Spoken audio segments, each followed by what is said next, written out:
Well, what do you mean exactly? They basically drove people into the ground to get that passed. They did everything they could do. They bought votes. They twisted arms. They made threats. But that's domestically. When you go internationally. But you don't tell me you can't do that in politics, because people do that in politics. What I'm saying is, globally, you can't do it. I'm very, very concerned about his ability, again, to negotiate with nations and countries that are unstable, that have powers that can destroy us. And when you start looking at issues of the environment, which are really huge, the older we get and the longer we're here, I think those are issues that are going to come up that Trump. I think I'd like to err on the side of a hard-nosed negotiator as opposed to somebody that apologizes for his country and doesn't see it as exceptional and doesn't put its interests first. I mean, if he's a little too aggressive, I'd rather err on that side. I'm not endorsing it, by the way, but I mean, I like the idea of this, I guess, better than you do, because I think if we're going to make a mistake, let's make the mistake on the side of being very, very firm and very assertive. That's been missing from foreign policy in this country for several years. It's a dictatorship work for you. Not a dictatorship, but when you go abroad as the president, you're not apologizing for America, you're not taking a back seat. The world comes to us first when they need help, when they need a bailout, when they need planes, when they need... But it's not just the president as well, then. You've got to deal with Congress. Absolutely. You've got to get both sides on your bandwagon to do what you want to do, and I don't know that Trump can do that. So he would act even more unilaterally, in other words, you think, than we have had... I mean, the last two presidents have taken us to war without the approval of Congress. So you're saying he'd be even more like that? That's what I'm saying. I don't know. Do you guys agree? It makes me nervous to not know. I don't know. Trump has never been given a platform, a political platform, like the one that he's reaching for currently. So I don't know what his behavior would be in that position. So I don't know if he would drag us into situations that maybe the public didn't want. I don't know. Well, Michael, is the biggest problem with a guy like Trump that problem then, that he doesn't know how to work within the system, or is the biggest problem that we're going to find out or be reminded of the divorces and the prenups and the bankruptcies, and we're just not going to be able to take him seriously? You know, his weakness may be his strength. It could be. It really could be, because he doesn't know foreign policy or how to get around and pass public policy. His strategist will be, when he hires a strategist and develops a platform, that could be his strength, because he doesn't have a plan that totally just blocks everyone out. He's developing it. It becomes his strength. I think it could become his strength. But I think if I'm hearing the three of you, none of you believe this is really going to go all the way. Oh, I think it could. You think it could? I think it could. Mario, you mean all the way to win, or all the way to run? This is a stunt, and he'll pull the plug on it? Or? I think he'll pull the plug on it. I think you don't think he'll run? I think he has smart advisors around him. Donald eventually will do what Donald wants to do, but the man has smart advisors around him, people who will encourage him. But Cathey, will he be in this race a year from now? I don't. I think he's running for the PR effect. Yeah, I don't think. And that's the reason why I think he runs. By running, what does he really stand to lose? Why would the guy need more PR? How can he have more PR than he has now? All right, more Gang of Four is coming up. It's 10:26. Karen's in the newsroom on KTSA. Rate in Texas. The former FBI agent Cathey Meyer. He's a PR and ad guy. Mario Ochoa, and he's a golfer. Michael Shakelford. Thanks. You wear so many hats. We'll just every time we introduce you, we'll have a different one there. All right. So, are we having a good Fiesta week? We doing a lot of Fiesta stuff? I'm having a great time. What have you been to, Cathey? Because you live downtown. You can just step out your front door, right? Pardon me. The windows are open. The allergies are hitting. Well, the River Parade. We just wander around and watch the people. Great people watching. Nyosa has been great this year. I pronounce it Nyosa because I'm old school. Because the shoes that the women wear are incredible. I do not understand the spiky Sex in the City heel shorts. I don't get that. I was having that debate the other day. What's the purpose of doing that at Nyosa? Yeah. Well, I think it's for you, women. gentlemen. It's for women. I'm not so uncomfortable. Right. Yeah, it looks And painful. I'm not saying, that I showed up in house shoes and a patio dress or whatever, but even last night when we drove through downtown, the shoe that we quit looking at anything else. We just look at the shoes. It is amazing. Yeah. Mario, do you do a lot of Fiesta stuff? Not too much. So much? Last night was the first night. Yeah, busy. But I also, just the evenings I like just to relax. But last night we caught the Toadies at Hemisphere Park.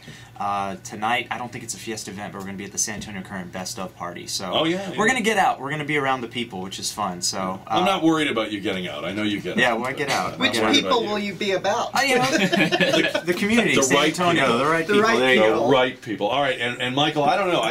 I don't really see you as a guy that would go to like a lot of Fiesta. Really? events, do No. you? My fiance and I went to the River Parade last week, or on Monday, and then we went to Nyosa last night, and then tomorrow we're supposed to hit up the night parade. And nice. So I'm really excited. What did you think of Eva's outfit in the parade? You know what? What I want to talk about is she had a plain Jane boat. I mean, it wasn't even decorated. It just took off and came by. I know. Yeah, it wasn't a float. But she had the float for her Eva's Heroes, right? So which was great. She had. But why wasn't she on the float with her heroes? That seemed odd. Yeah, that seemed a little odd. That they were separate. Very separate. Displacement. Well, didn't she have on the tuxedo jacket outfit that she wore on Letterman? I think she did. Oh, the one where she kind of exposed herself? Was it that same outfit? You know what? No, I think it was. I have a outfits? picture right here. I'll show it to you. No, I don't. I wouldn't doubt that. You go to Michael's Facebook page. It's a picture of him with everybody you've ever heard of. Whatever. Yeah. All right. Well, look. One of the things they started this year. I don't think they even started it this year. I think it's been going on for a while. But TxDOT announced this week that this program they have of cab ride vouchers. Okay, this is a $20 voucher for people going to and from Fiesta events. It's only for official Fiesta events. Has been a runaway success. That in fact they are running through the money faster than they thought they would. They're trying to get some additional money allocated for it. We have no money. Where would they get money well, from? you know, that's a minor thing, Cathey. The deal is that you get a $20 voucher, and then the story went on to say that some cabbies are not happy with the program because they prefer to get the cash right then and there. And then I had a guy call the show who is a cab driver, and he said, "You have no idea how easy it is to game this thing. A cab driver can sit there and not go anywhere and call in that he has a fare and fill out the voucher himself, and there's no way to verify that unless there's a GPS, thing in the cab, and they actually go to the trouble of checking." So we actually are going to be talking later on today to somebody from TxDOT about the fraud aspect of this. I got to tell you, I just don't know that I believe if you've got the money to go to Fiesta and buy $8 beer, why do I have to buy your cab? I mean, why can't you just do that? I tend to agree too. I mean, I think it's a great thing to make people more responsible, but you should be responsible before you get there.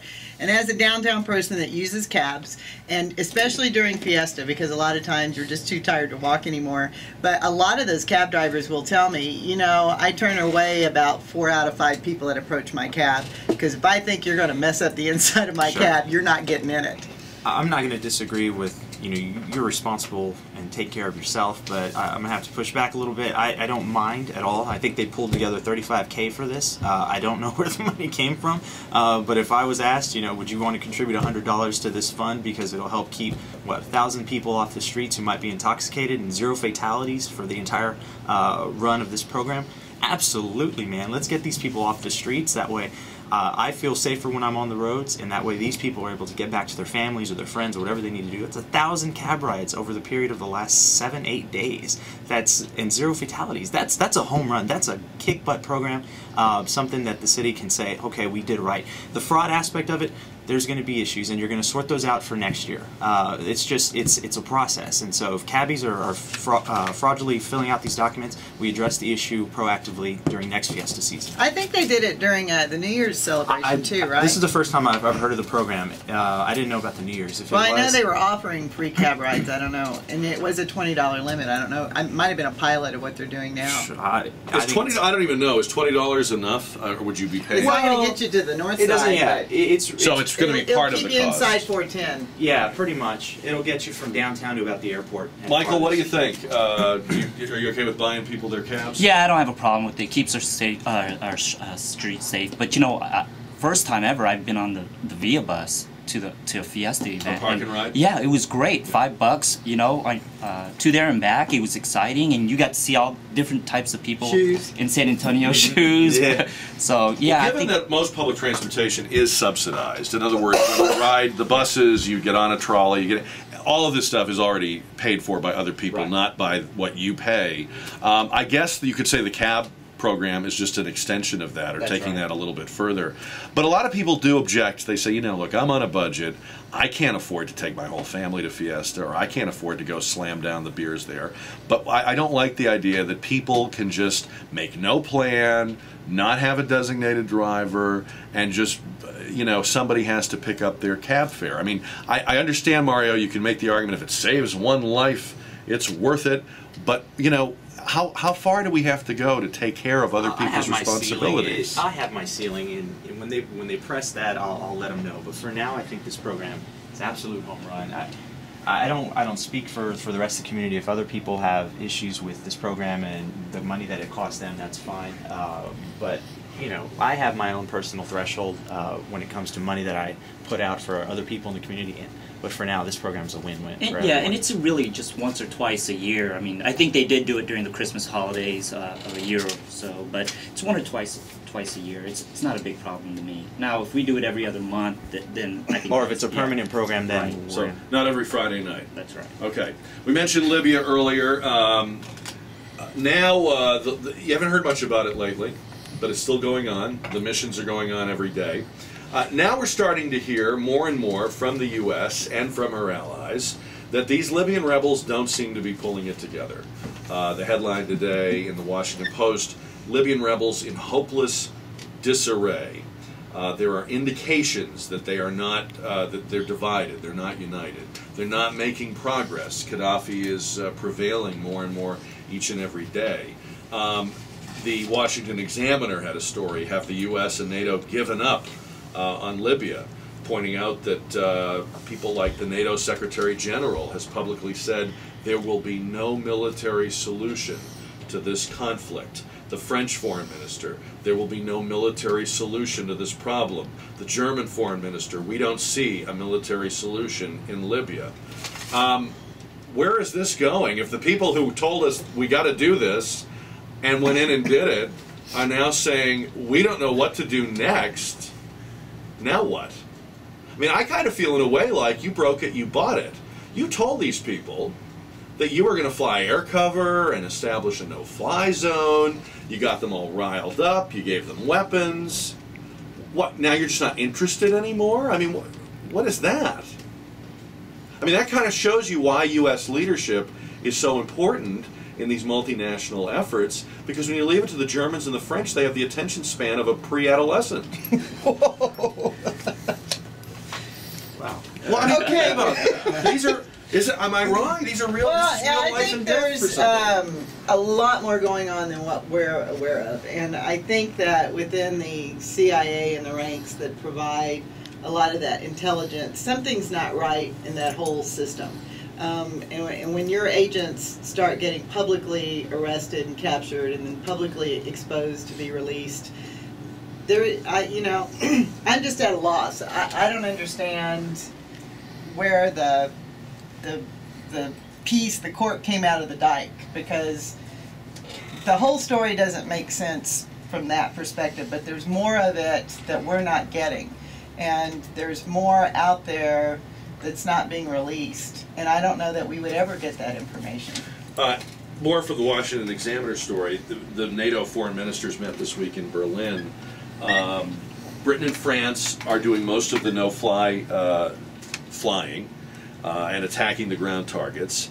Other NATO members have their own conditions, like the Netherlands will not fire on anything, they'll only fly. Italy won't let their pilots fire on anything. Germany and Poland have refused to take part at all, so it's not even all of NATO. When the NATO Foreign Secretary or Secretary General was asked, how are you going to achieve the aim of getting rid of Gaddafi, he shook his head and shrugged. So we backed out of this, sort of, but there's no one leading it. And he's riding around in an open convertible, having victory celebrations. He's riding high. This is the best thing that's ever happened to him. I mean, could it go more wrong than that?